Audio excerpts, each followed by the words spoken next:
topics and opinions expressed in the following show are solely those of the host and their guests and not those of W4CY Radio, its employees, or affiliates. We make no recommendations or endorsements for radio show programs, services, or products mentioned on air or on our web. No liability, explicit or implied, shall be extended to W4CY Radio or its employees or affiliates. Any questions or comments should be directed to those show hosts. Thank you for choosing W4CY Radio.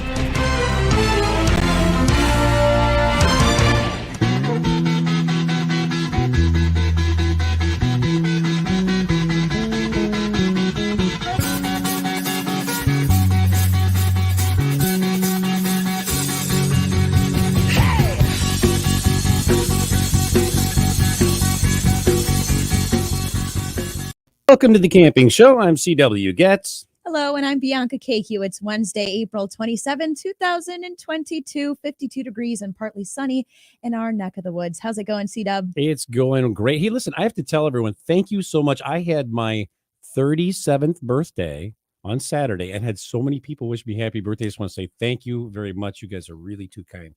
And it feels great to be 37, telling you. 37, that's just 10 years older than I am. I know, right? I look great, right? For my age. I probably look like hell for my age, 37. Ooh, you trendy kid, mister, right? But anyway. It's rough on the farmland. It is. It's, I blame it on the weather out here. But thank you, everyone, for the birthday, the kind birthday wishes. Really appreciate it. Well, tonight's episode is brought to you by Campground Views, making camping easier.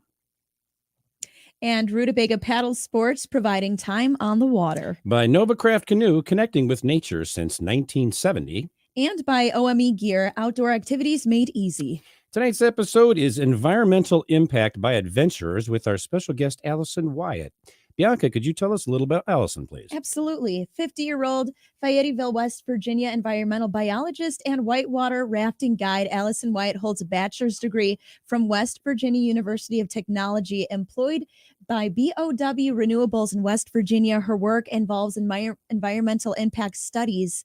Allison is also a part-time whitewater rafting guide for ACE Adventure Resort in Oak Hill, West Virginia, and in the winter months works as a sales manager at Winter Place Ski Resort in Ghent, West Virginia. In her free time, Allison enjoys boating, hiking, and also rock climbing. Hey, Allison, how are you? I'm fine. How are you? Hi, Allison. How you doing? I'm doing great. Good. Welcome to the show. Thank you for having me. Yeah. Hey, first of all, how's your weather down there?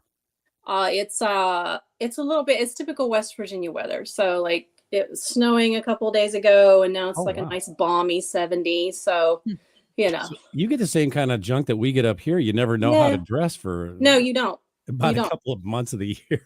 Exactly. Yeah. Don't ever put your stuff away until you're like at least in June, as far as like your sweaters and your jackets and stuff. Yeah. I had a thing when I was married before. My ex-wife would say, "Can we put the screens?" I said, "Not until the first 70-degree day of May." It's like, what is that about? But it just seemed like a thing. When you hit 70 in May, you're pretty good to go. Yeah, you are. Yeah, definitely. Well, let's start this. Can we have you first define what environmental impact by adventurers actually means? I would define that by what the guests do when they come down to visit our area, whether they be camping, whitewater rafting, hiking. It's their actions, whether they do it intentionally or unintentionally, and how it impacts our state, our trails. Yeah. Yeah, because there are both. Not everyone is that naive and they go, yeah, we know what we're doing. We're going to do this. Yeah, sometimes they absolutely know what they're doing. But then you also, just working in this industry, you'd be surprised at people that have never been in the woods or been on the river or anything like that. And they just kind of don't know any better. Do you find that that's more the case now than before? Because there are so many new people out there, new adventurers, so to speak, that have not been in the woods or that before, and they just don't know. They don't know. Yeah. I mean, do you find that's maybe increased than Yes. from what it used to be maybe 3 years ago? Even? Oh yeah. I mean, when I do my wintertime gig at Winter Place Ski Resort, we get a lot of people that come up from the Florida market that want to ski. They've never seen snow. They don't know how to dress. They don't know what to bring. They don't know anything. They've really never seen snow. They've never seen snow, never been on snow, never any of it. And I've always told my employees, I'm just like, You'll be surprised what you're going to be telling these people, like educating these people on how to have a good time here. Snow. Yeah, right. Wow. What? No, they've seen Disneyland snow. Well, who hasn't, right? Yeah. They've seen that snow. They've not seen regular snow. Allison, let's start with the trails for hiking. What are the most common effects we see there? Oh gosh. At any given time, on any given trail that you go onto, you're always going to see a lot of litter and debris. I see a lot of plastics, toilet paper, dog poo. Every once in a while, you'll catch some human poo. I mean, Wow. you name it, we've seen it. But for the most part, you're looking at a lot of like plastic waste. So that's the worst thing is the plastics, right? Yeah, it is. It is. And it's never, it's always the disposable water bottles, like the cheap little water bottles that you see. Oh, yeah. Beer cans, stuff like that. Aren't beer cans biodegradable? I'm joking. Well, eventually. Yeah. Sticking up for the beer community here, Allison, what about vandalism?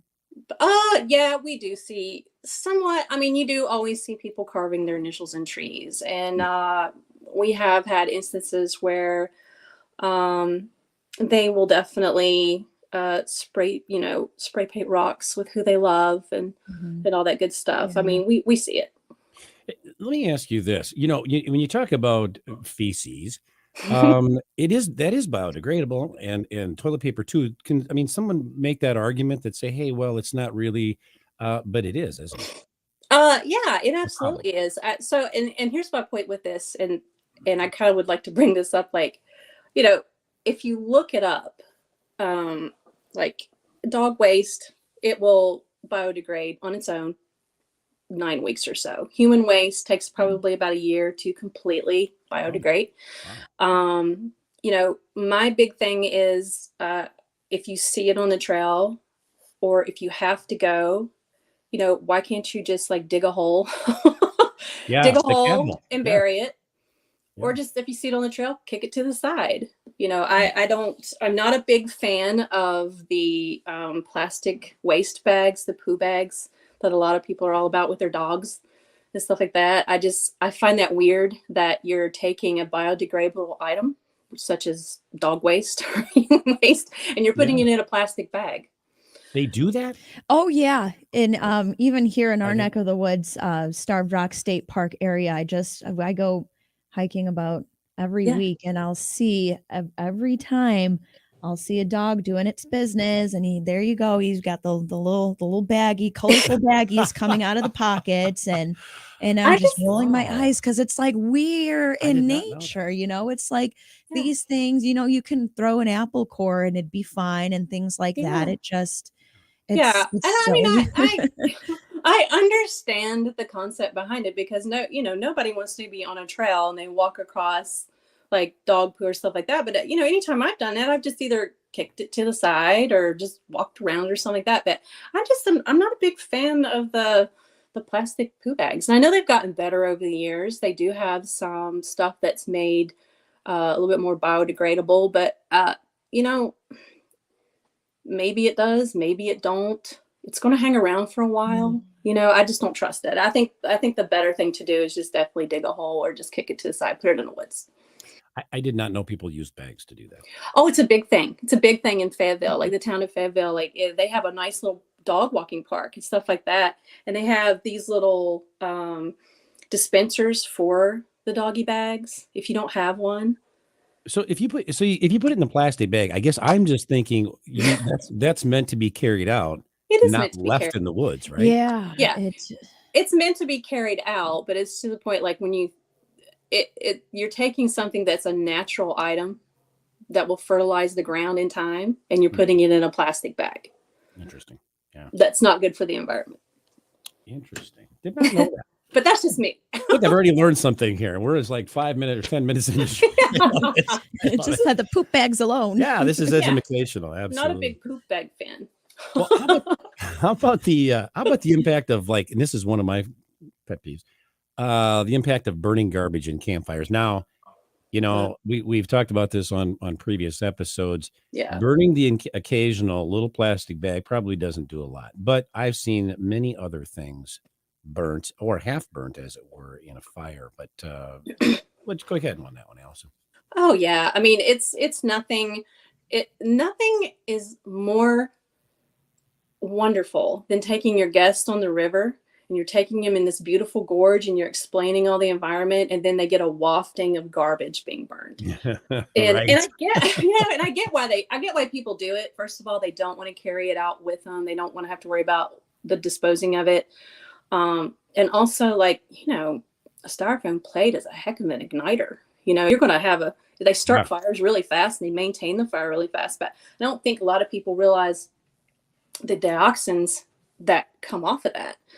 And not only are they smelling it, inhaling it, the animals around them are inhaling it, the people on the boats are inhaling it, we smell it, and it's not a good habit to get into. And even if the next person wants to come in and do the right thing by burning natural wood that they find in the woods, there's always going to be a little bit of a plastic debris left over, melted down in the burn pit that's going to catch again too. So what's worse, the plastic bags, or I'm sure probably the styrofoam is the worst, isn't it? Oh, I'd have to say the styrofoam. Yeah, stinks worse. I know that.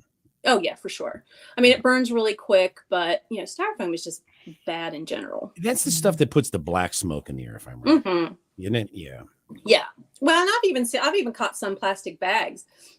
Like, you'll catch people burning trash, and there's like a few seconds of that black smoke coming off of the plastic bags. I mean, it's basically with anything like that, in my opinion. You're talking paper and paper plates or napkins, but not a big deal, right? Not a big deal. No, it's the things that have heavy metals incorporated into them. The materials that's in it, those are all volatile materials. That's why they catch fire really fast. Yeah. It's because they have volatile material in them. Interesting. Yeah. What type of impacts do you see on the river? So you're seeing this, go on land, and it's trailing to the river as you're guiding your rafters. And what kind of specifically impacts do you see on the river? So because the New River, which is primarily where we work on, is, we have customers that come there all year round, huge trips. We see a lot of like water bottles floating by, cell phones that go to the bottom, watches, sunglasses. I've seen diapers, like, you name it, I've seen it. Really? Yeah. Wow. I mean, you name it, we've seen it. Beer cans, different things like that. The plastic in the beer can, the things that float are typically, we get at them fairly quick. I think the impact that a lot of people don't think of is when, they want to capture those moments, those nice little selfie moments that they have, and they'll drop their phone. Well, it's long gone. You're not going to get it back. We can't drain the river to get it back. And as it's down there for a long period of time, erosion kicks in the battery, and you got to think of all that leaching out into the water. Yeah. You see a lot of that.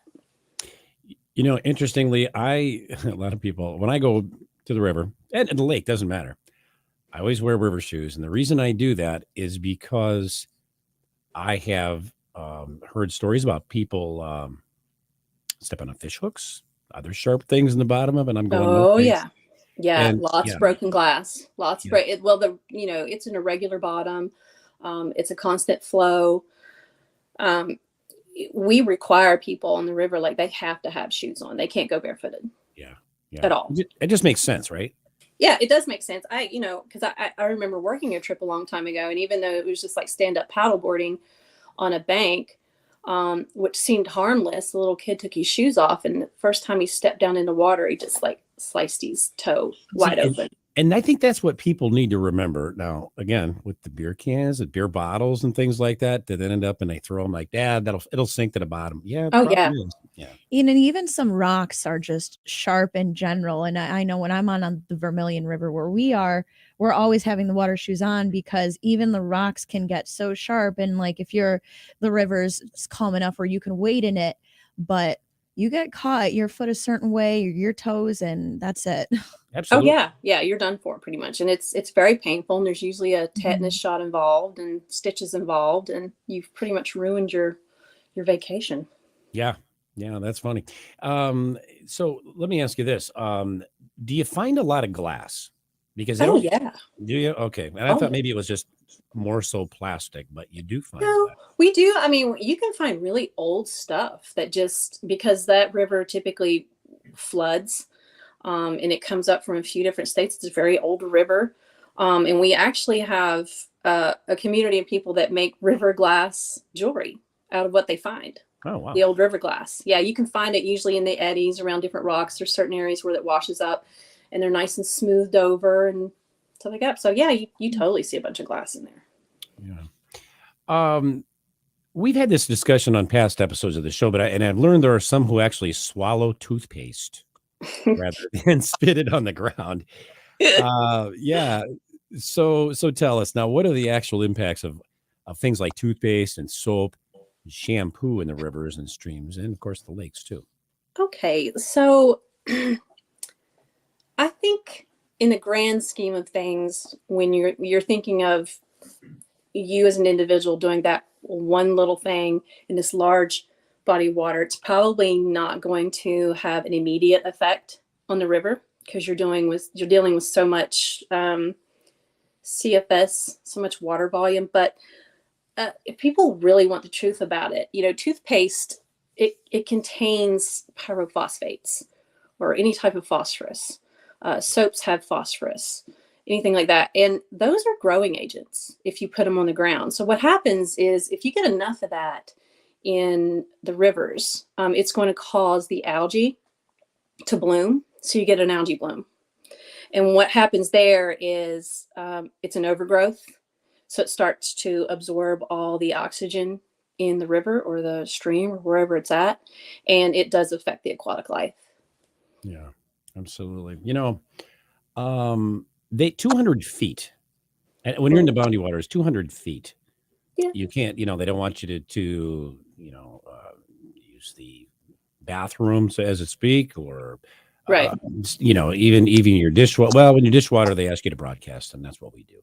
But the whole 200 feet thing, and give me your honest opinion. Do you think that's a little excessive?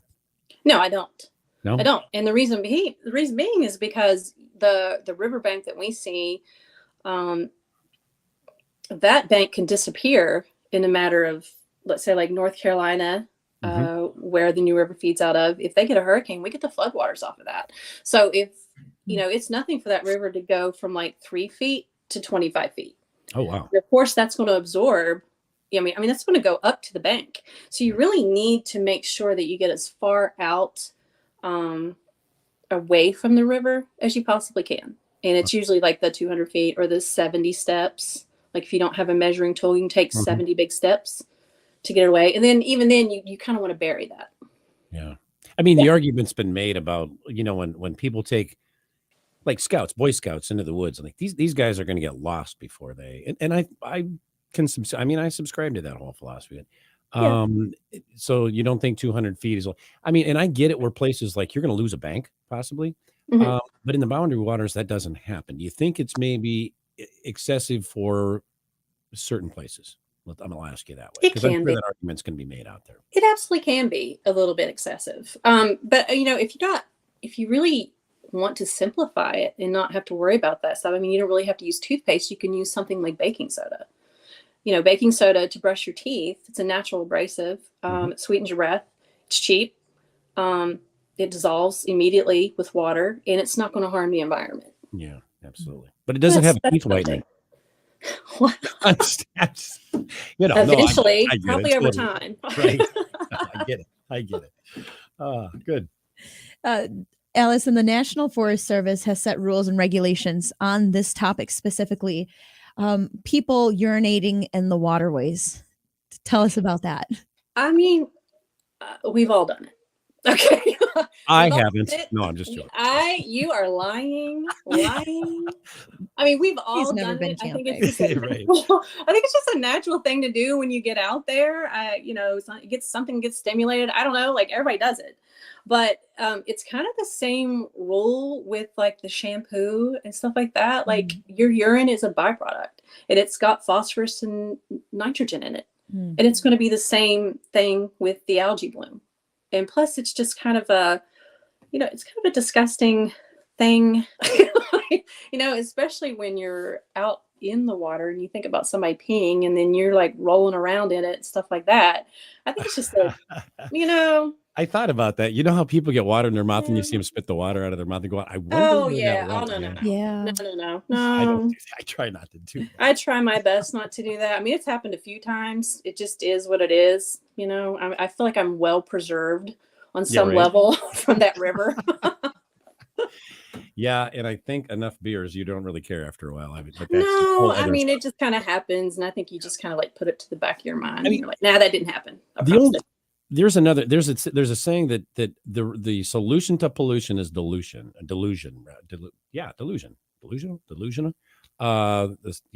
So diluted. Mm-hmm. When it becomes so diluted, it's really not as big of a thing anymore, isn't it? Yeah, and that's getting back to that. The river is a large volume of water, and it's constantly moving. It's not like it's stagnant water that's going to catch. Where you can see like the major effects of an algae bloom. I mean, that me going out there and brushing my teeth, or my family going out there and brushing my teeth, is probably not going to have an immediate effect. But I feel like we still need to educate people on that, because you do it and everybody else does it, and it all adds up. Yeah, absolutely. And this is an interesting fact from Google. Plastic bottles take up to 450 years to decompose in landfills alone. Oh, yeah, they sure do. Like plastic was never part of the equation in the ecosystem, ever. It's not allowed. It has really no place in our ecosystem. We like what we got going on now. We will never ever see the end result of that. It's going to take that long. And even when it completely dissipates and you think it's gone, it's still on a microscopic level. I mean, it's just never going to go away. And I get why, like the generation before me, like my mother's generation, thought that plastic was just the best thing, because it's not a whole lot of hard work and it's cheap, and you can reuse it to a certain level and stuff like that. So I understand why plastic seems to be great, but I don't think we really like fully thought it out. when we rolled it out. We're just, as human beings, I think we're just so into convenience of things and just kind of always making life easier for ourselves. And sometimes that's just not it. Just because you can doesn't mean you should. Absolutely. And we will break right there. We're going to take a break. Don't go away. We'll be back with more of the camping show on W4CY Radio and Talk 4 TV after these messages.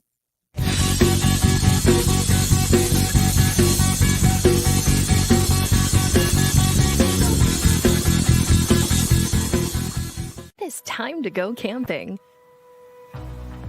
Introducing Campground View's virtual tours.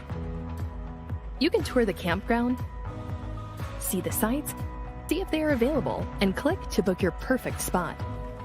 Hit the open road and explore the amazing places found in nature. We make it easy to discover, find, and book your site so that you can go have the fun and freedom you seek. Campground View's virtual tours make it easy and simple for you to see where you are going.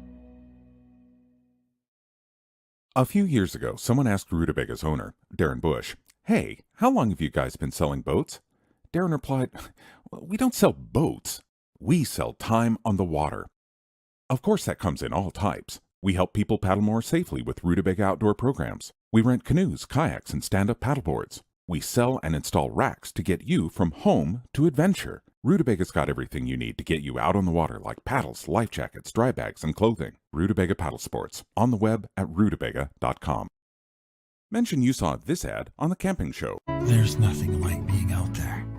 For over 50 years, we've been connecting people with nature by building classic Canadian canoe designs using the best materials available.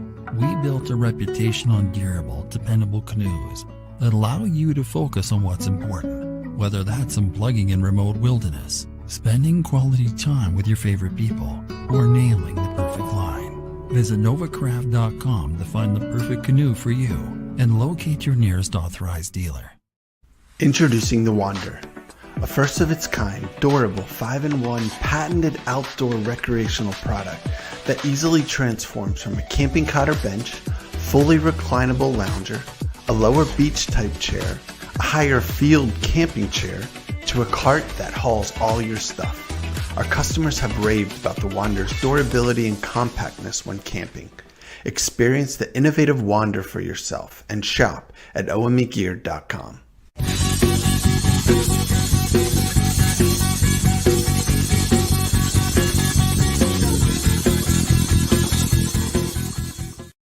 And we're back with our guest, Allison Wyatt, here on the Camping Show.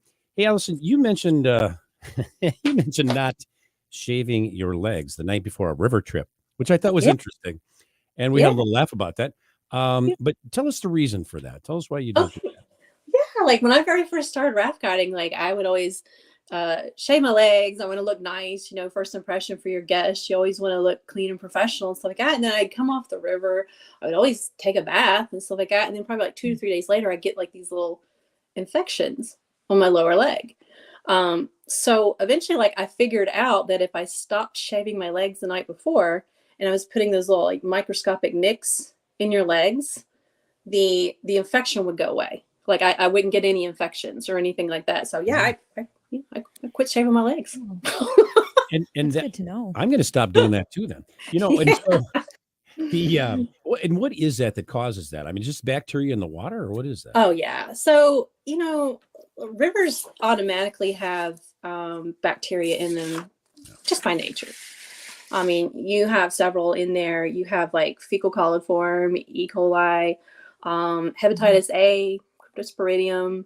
All those things kind of linger in those waters naturally. The biggest one that we see a lot that affects us is the Staphylococcus aureus, which is a staph infection. Yeah. And that's what a lot of the river guides, especially these guys that do it 7 days a week, they'll take their trip and then come off the water and then go play boat later. Like they're constantly in the water, and they will eventually develop a staph infection from that. Oh, wow. I would think they would become immune to things if they spent that much time around them, but not. No. I had a friend that swallowed river water and had a problem with, and it was a female, had a problem with her, like a stomach issue. And I don't remember what it was, but they determined at some point that it was because she had swallowed river water and got this bad bacteria in her stomach. Wow. It's probably cryptosporidium. That one typically does make people sick. Okay, so that's what, and it was a while. It had been going on for a while before they figured out what was going on with her stomach. So yeah. Oh yeah, exactly. Yeah. Don't drink the water, people. Crazy. That's a crazy situation. Are there any other situations, Allison, that you know of, wild things happening out on the trails that you could mention to us? Oh, you mean like wild things, like like a staph infection or I don't know, some sort of infection, maybe even poison ivy? Well, yeah. I mean, you're always going to have to worry about poison ivy, especially if you venture off the trail. But we do have, our trails are actually very well maintained. So we have a lot of people that volunteer their time to cut like the little branches back or the poison ivy back and stuff like that. I mean, for the most part, the biggest thing that we see that affects people on a health level is definitely the water. The hiking trails, not so much. That's more of like you said, poison ivy, poison oak, bug bites, different things like that. You will see that. What's the best thing to do for a poison ivy or poison oak? Oh my gosh, just leave it alone. Yeah. Like just leave it alone. I don't know. I'm kind of old school. Like I usually do that calamine lotion, just something to kind of like help dry up the blisters and just kind of leave it alone. I mean, it's a pretty miserable situation to be in, but it is what it is. Yeah. Not to change the subject, but I have to bring this up. Kevin Callan, if you're listening, I think you'll appreciate this. Don't pee on the blueberries on the trail. Am I right? He witnessed someone doing that, and it was in the Boundary Waters, I think it was, but it was like, maybe it wasn't in the Boundary, but somebody was peeing on the blueberries, and he said, that's why I don't eat the blueberries on the Portage trails. Oh yeah. I don't go live with my eating on the trail. Yeah. At all. Like I'll collect it and then like I'll get it home and soak it and do what needs to be done. But you don't catch me just, oh, look, this pretty little berry. No. I know too much. I've seen too much and I know too much. Yeah. It doesn't even have to be a person doing that. It could be an animal doing it. Oh, right? it can be an animal. Yeah. Yeah. It can totally be an animal. And how could you tell which is which? You can't. No. No, there's no way. It's like a and lottery. either way, it's not good. So no, yeah. 50-50, it's one or the other. Absolutely. Yeah. There's an issue, and I've seen it. I feel like this is more of a recent trend. I've seen it on trails as well, where we're from. The art that people do with rocks, and I hear there's an issue with that. Yes, the Karens. So here, so we, the area that we live in is there's a lot of hippies. There's like a lot of river culture where they're all about getting their zen on and, beautiful things and being in the environment and stuff like that. Karens are actually made to be probably on trails as a trail marker. I recommend not doing that. There should be blazes that show you how to get to where you're going, or even placards that point you in a direction. But when you see one of those, especially on the river, whoever's building those, they don't realize that they're disrupting a lot there. It affects the aquatic life. It can help cause erosion. There's just different things. So whenever you see something like that, I mean, they're pretty and they're cool, and I get why people do it. So that it's really a disservice to the environment for doing that. So if you see that, just kind of kick it over or put it back in place. Let me ask you, how do you yourself practice, let's just say, river etiquette, for example? I always, anything that I bring with me, I make sure it's secured. And I try to bring like everything, like of course I bring a cell phone or my Nalgene water thing, all that good stuff. But I secure it in a dry bag so that it doesn't get into the river if my raft were to flip. That it's just that simple. Like you try to secure those things. Anything that I take on the river with me, I always make sure I bring it back out, even if we stop for lunch. I don't leave leftover food out for the animals because bread is not a natural food for the wildlife. Absolutely. There. It's not. Even lettuce is not. So you don't want to leave anything behind that's not natural. And even if you do find certain things out there, like beer cans or like the little pool tabs, we do see a lot of those. I usually take those back out with me. That's interesting you say that, because I do that. And I think people look at you funny going, what the hell are you doing? That's a beer can. Leave it there. You don't know who's touched it. But I have noticed that guests will kind of like stare at it for a little bit. Exactly. Because they don't know what they're supposed to do really. And if they catch somebody out there doing it, it's almost like it's kind of contagious. They'll start doing it themselves. Oh yeah, that's true. Monkey see, monkey do. Yeah, absolutely. And if you're on the trail, you do the same thing? Oh yeah. Yeah. And I don't like going by, I don't know if it's just my OCD or what it is, but if I see something like that that's not meant to be there or something like that, it kind of bugs me until I take it with me. So yeah, I will absolutely pick it up, take it with me. All right. So let me ask you this. And this is what I do. I have a bag that I take, a little pack. I have a little hydration pack because I got tired of having the water, little canteen with me. But I have a little small, and it's a small little, like the what is it, 4-gallon bags you put in your bathroom wastebasket.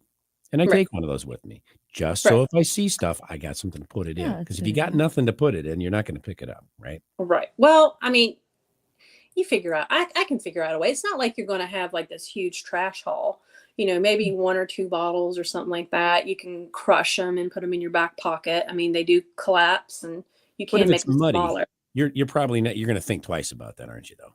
I don't know if it's You know what I'm muddy. saying? I'm probably already muddy. If it's, So, yeah. You just wash it off in the river. And Yeah. Well, I mean, if you're on a trail and it's muddy and stuff like that, True. people are going to go, yeah, I'm not touching that. That's yeah, why I take it. typically have something on me to help, haul it away. Mhm. Yep. Absolutely. And I think, people see it and they think, oh, well, it's just a can, right? Well, it is just one can, but it's that one can that is going to be there for a very, very long time. Mm-hmm. Oh yeah. So just one can does count. Yeah, we see old PBR cans, old Budweiser cans that look like they come out of the 70s. I mean, we've seen it all. We've seen it all. You know what I don't see anymore is the little pull tabs. Remember from the 70s? You do see them on the river. Do you really? 'Cause we don't Yeah, have that's those one of those things been a long that time. it doesn't go away. They just kind of linger, and then as soon as we get a flood, they kind of wash up. Oh, wow. Yeah. Because they Yeah, haven't done that for a while. we've seen the ones where they kind of like click in, click out, like the ones that you see now. Yeah. And then we see the old timey ones that like pull back. That's the ones I don't see. You guys got them. You would like really cut your finger really bad. Absolutely. Or If your you feet. didn't- Or your feet. Yeah, That's or your right. feet. Yeah. Totally. Yeah, we do see those on I'm occasion. glad they stopped making those. I am too. Those were dangerous. Yeah, they are. Absolutely. Yeah. Yeah. If we can put up some photos, I hear you've got some photos for us to share. Yeah, absolutely. And they're coming, folks. We didn't warn her enough. Yeah, there we go. So Okay. these lovely ladies. Okay, so these are the students of Fed Institute of Technology, and they are in the tourism program. And the Fed Institute of Technology, which is the FIT program, is in Oak Hill, West Virginia. It's a high school program. It's a 2-year, kind of like a technology degree, if you will. It's been going on for 11 years now. The creator of the program is a good friend of mine. His name is Tug Chamberlain. Sorry about that. And he's been a raft guide for 33 years. So these students actually go out and volunteer to clean up trails. These little girls right here, as you can see, they are actually cutting back trees that have fallen across the trail or cutting them back. So that the Forest Service doesn't have to fool with it. Nice. Yeah. And we actually, they have to have, it's a 2-year program, and they have to have 1,080 volunteer hours in order to complete the program and graduate from it. Wow. That's a lot. Yeah.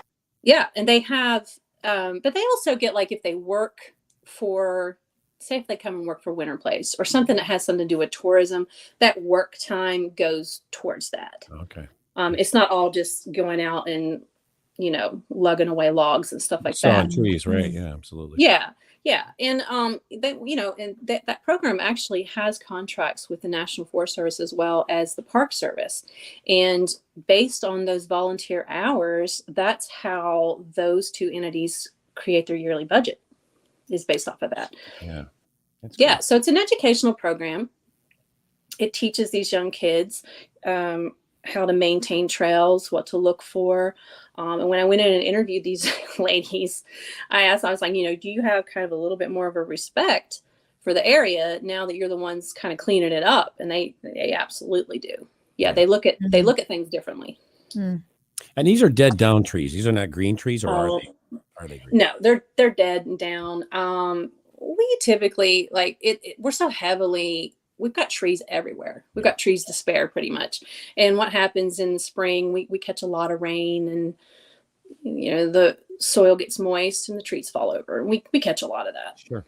I know there are people that like to cut green trees, and I haven't figured that out. What the heck? What's going on? Oh, that makes no sense to me. Well, that's the thing. That's But one of they do those it. things that, where you're talking about even leaving a beer can. So cutting a tree down is actually worse. A green tree. Why? What would you do? Yeah. What are you doing with a green tree? You can't burn it. I mean, you can't do anything with a green tree. You can't. I mean, you could throw gasoline on it, and the gasoline's going to burn off, and then it's just not going to be on fire anymore. It's just, I don't know if it's people just buying a new saw and go, I got to use this on something. Here's a tree. I don't think they know really? any better. I I don't think they know any better. I know on the river's edge, where there's plenty of places to camp, there's tons of driftwood, and there's tons of old dead trees that you can build a fire with. Cutting down a green tree to me makes no sense whatsoever. Absolutely. All right, we're going to take a break. We'll be right back in just a little bit with more photos and more of the camping show on W4CY Radio and Talk 4 TV after these messages.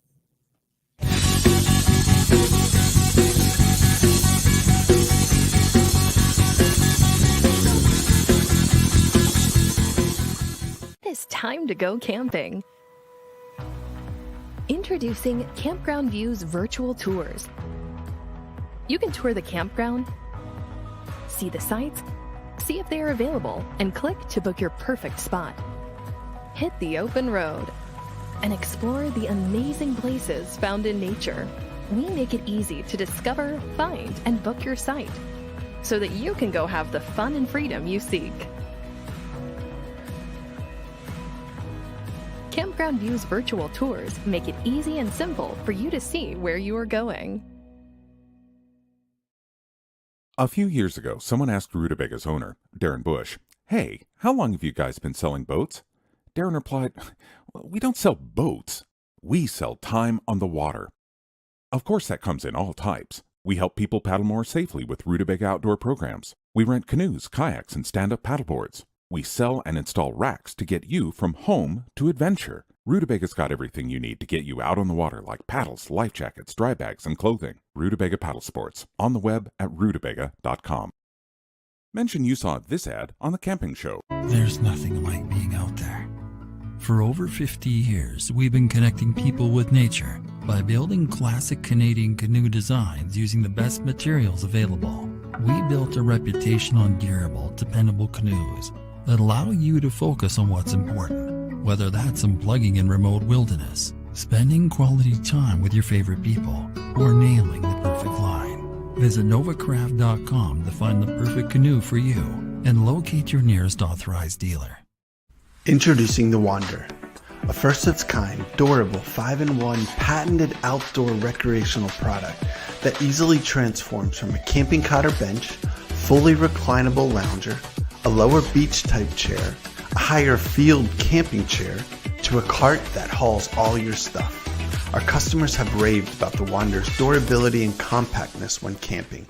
Experience the innovative Wander for yourself and shop at omegear.com.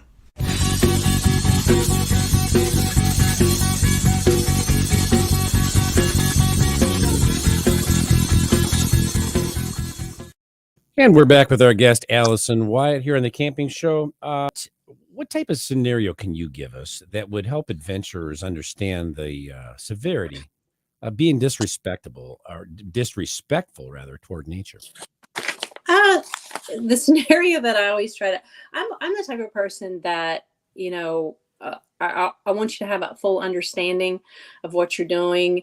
And it's like, how would you like it if I were to do you like that? And stuff like that. And I think people just need to be more mindful when they're out there. They don't think that their existence is going to impact anything.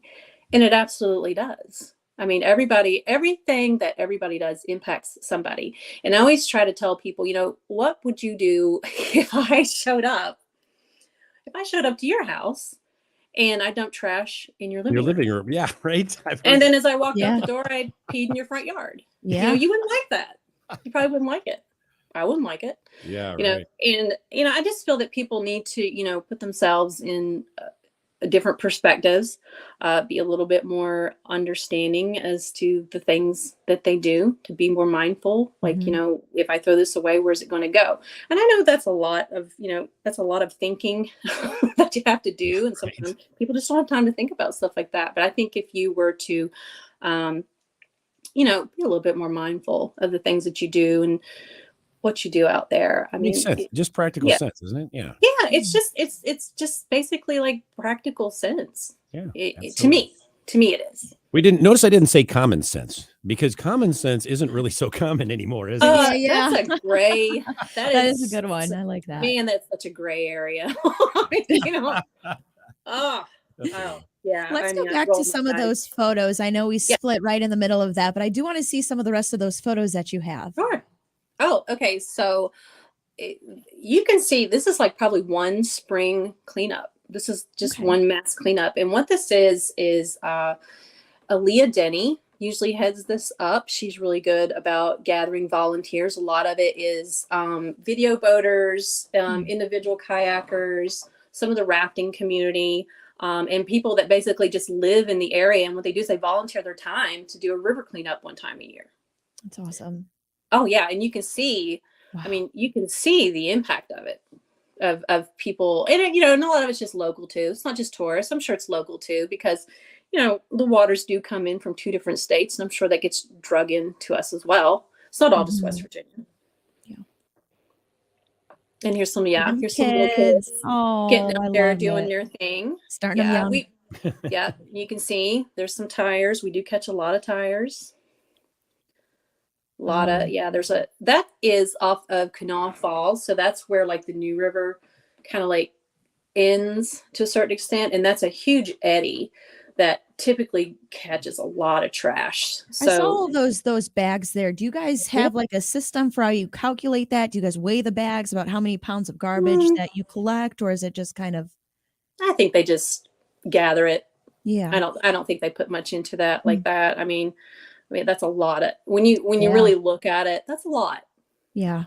Oh, That's wow. a lot of waste. It Yeah, looks like- you see that. It looks like trash cleanup from when we used to do that on the state highway, and used to have lots of bags like that. It's amazing what can get washed up with the river, and especially when you have flooding and you have rain. Even like I've mentioned before, Starved Rock State Park is along the Illinois River, and I've literally seen a shell of a jacuzzi tub. Oh yeah. And it's like, oh my God, you would never think, but it's a thing because things get washed up all the time. Well, people dump their trash. They don't want to take it to a landfill. They either don't have the means or the money, or they just don't feel like doing what they're supposed to do. So they'll dump it over a hillside. Well, usually, especially if we have like a lot of tributaries, creeks, rivers, stuff like that, that stuff is eventually going to find its way into a river system. 100%. It just will inevitably, Right. Allison, you've been a wealth of knowledge. Where can our audience learn more about you, about the environmental aspects of soil, water, air pollution, you name it, and also about the rafting company you work for in West Virginia? Right. So, I mean, you are welcome to find me on Facebook. I'm also on Instagram. On Facebook, I'm under Allison Wyatt. Under Instagram, it's called All Naturally. Yeah. I was trying to figure out how to pronounce that, but thank you for clearing that up for me. All Naturally. I like that. The one with the Y was taken, so I had to stick with the I. Right. But if people really want to get involved with what to do when they're going camping, say they've never been camping before, there's a great website that they could click on. It's the Leave No Trace website. So it's basically, it's www.lnt.org, and you click on that. It's a wealth of knowledge. You can get signed up to volunteer certain things, but it's going to give you basically the cliff notes of everything that you need in order to be a proper tourist, is what I say. To make sure that you're doing the right thing, that you're well educated on what to do so that you won't make those mistakes that impact everything. Because you think you're just going to go on a hike, but you never know what you're going to encounter. Yeah. Oh, no. Yeah. Yeah. Absolutely. Sometimes you find some cool stuff, but more so than none, you don't. You don't. Yeah. Absolutely. Yeah, and I encourage people, West Virginia is a very welcoming state. We love to have people here. But we want to keep it beautiful for people. I think that's the goal, is people should, want to take care of the places that they visit and they frequent. Yeah. And that's something that we strive to do as a state. Makes perfect sense. Well, we'd like to thank you, Allison, for being our guest here on the camping show this evening. Yeah. It was an absolute pleasure having you here with us. All right. Thank you. Thank you so much, Allison. Yeah. Go ahead, Bianca. It was just awesome having you on and just hearing about all these tips. I mean, I've been hiking now. So I'm a city girl. I'm from Chicago, and my fiance is from one of the smallest counties in Illinois. So he brought me out here, and I've been living here since 2018. So we've been going hiking a lot and doing things like that. But I mean, just hearing what you had to say, I've learned so much already. It's awesome. I think anybody hiking for decades and years and years and years can learn a thing or two. Yeah, absolutely. Well, we'd like to thank our sponsors, Campground Views, Rutabaga Paddle Sports, Novacraft Canoe, and OME Gear for bringing you tonight's show. Be sure to tune in for next week's episode, Vacationing in Key West, where myself, along with Janelle Morissette, will be broadcasting live from the Santa Maria Suites in Key West, Florida. It'll be a lot of fun. Until then, thank you for tuning into the Camping Show. This is CW Getz. Have a great night, and I'm Bianca Cahill. See you next week.